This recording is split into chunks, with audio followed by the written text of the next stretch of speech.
Hey guys, today I wanted to talk about super fun topic, which is the cycle of guilt and shame. Fantastic, super fun stuff. Hopefully we can bring up the mood as we go towards the end here. But with that cycle, to start with, that is typically the cycle that you get into after you relapse. You relapse, feel like absolute crap, you beat the heck out of yourself, you feel terrible, you don't want to talk to anybody, don't want to do anything, you just want to wallow in your misery. It's not a good place to be. And that's exactly where the devil wants you. Because there, you can't be successful, you can't have a good relationship, you can't be a professional, you can't make an impact on people's lives. Nobody knows, nobody cares. And as long as he has you stuck, you can't do anything about it, and you are trapped in your own mind, trapped in your own addiction, pretty much helpless. So today we wanted to talk about the cookie jar technique, and typically you think of the cookie jar as the temptation. You think of the cookie jar as the thing you don't want to reach for, but in this sense of the cookie jar, when you're stuck in that grave that you essentially dug for yourself, you need to reach into that cookie jar to pull something out that says, oh yeah, I do have worth, I do have meaning, I do have a purpose, I've accomplished things, I am a precious and irreplaceable human being, and there's people that love me. And while that seems like a long list, it doesn't need to cover all those, but you need some hope in that point. You need some encouragement, some help, because we've all been there. We've all been at rock bottom, and at rock bottom, it takes something big to really pull you out of that pit of despair. And when I say big, I mean something that has emotions tied to it. So the first example that comes to mind for me personally was I gave my senior speech back in high school. That was something that I put a ton of time into, a ton of effort, really cared about it. It was actually spoken word poetry. I might have to share that with you guys sometime here, because again, it's not always great to focus on the negative and don't do this and don't look at this. And also talk about the victories, talk about the wins too, because that's the goal, to get away from this, to get to that life that we want to live, that person we want to be. But back to my story here, you can tell even me just talking about this brings a smile to my face. I remember people coming up to me afterwards, so proud of you, like that was incredible, like thank you so much, one of the best speeches I've ever heard. And all those emotions, just talking about this, they come back, and you feel that. And this computer up here is so powerful, guys. You cannot underestimate that.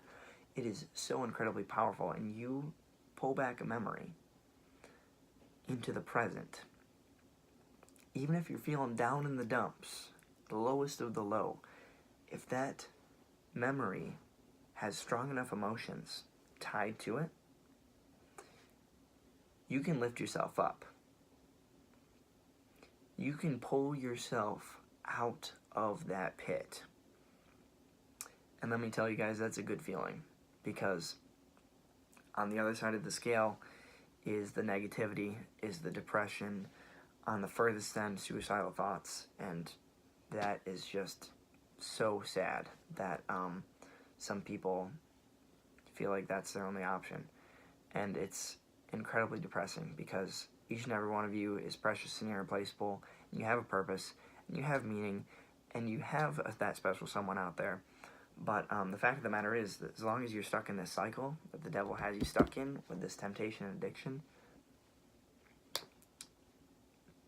what are you going to do? And then I said I'd bring up the mood a bit. So my other thing, I have a few, but my other favorite thing to reach back into the cookie jar and be like, oh yeah, I did this, that was sweet.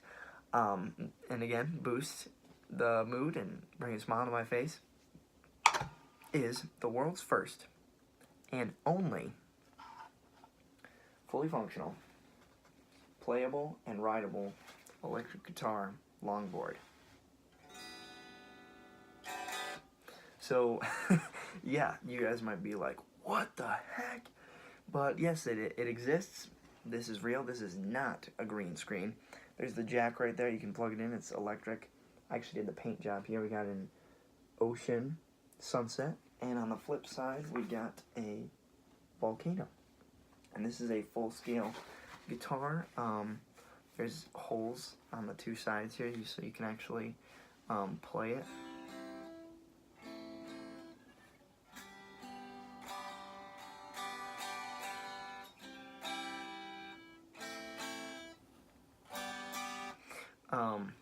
So yeah, that's pretty neat.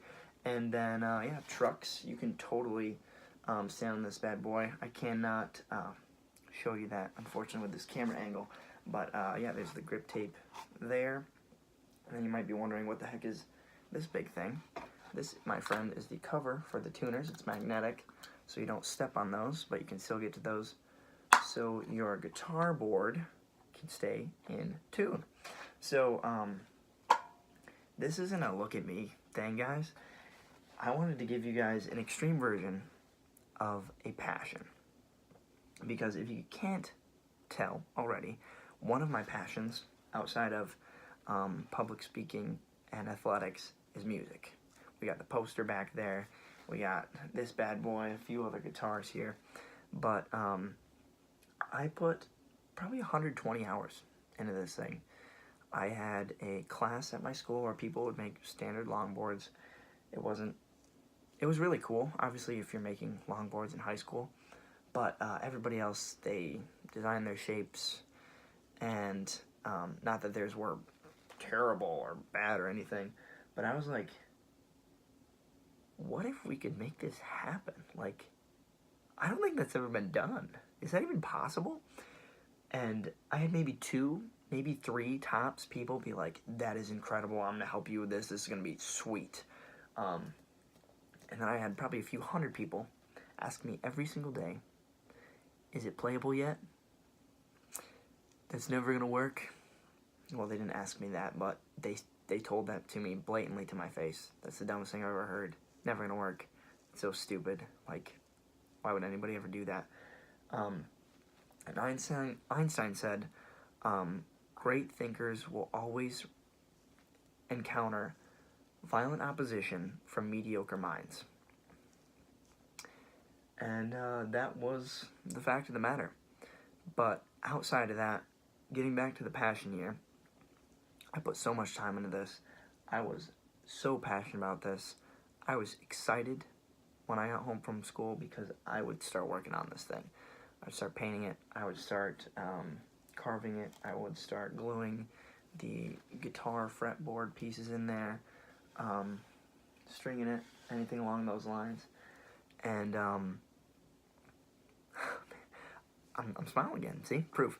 But that video, when I finally finished, and I was able to send that to everybody and, like, not just to, like, get back at them and look at this, but, like, I was proud.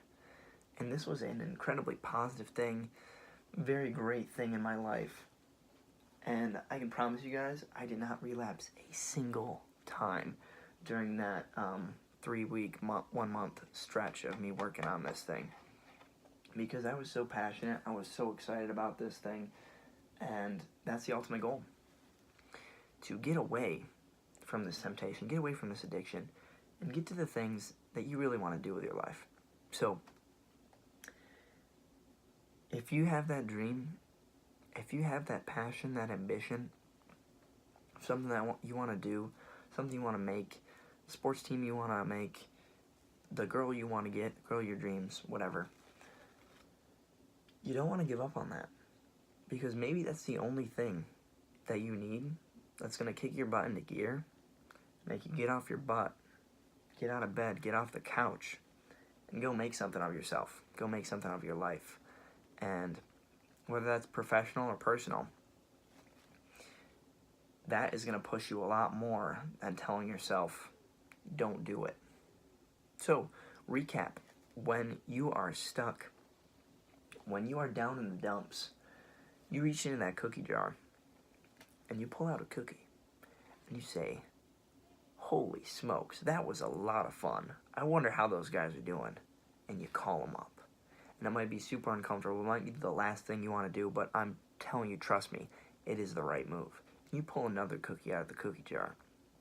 And you remember that time you scored the winning goal and you got the trophy and you pick it up and it's still in your room and it's got some dust on it. You look at your teammates' signatures on there, and even if it was from 4th grade, you're like, wow, those were great times. And not in the fact that those were great times and these aren't great times, but I did it then, I can do it now. Pick something that you think is crazy. Top this, I dare you. Put it in the comments. If you can pick something crazier than this, be my guest. I will be amazed, and you will have my full faith in accomplishing that. But pick something crazy. Pick something that you thought was out of reach, and then push yourself to accomplish that. Because if you keep that vision right in front of you, odds are lust, pornography, temptation, that stuff is going to become the last thing on your mind, because you're going to be so laser focused on your one goal that nothing else will matter. And obviously there's balance there, but the fact of the matter is, you got to get something bigger than your fear. You got to get a dream that's bigger than your fear, and only then will you overcome your fear. So have a great rest of your day, guys. Thank you for tuning in, and I look forward to talking to you tomorrow. See ya.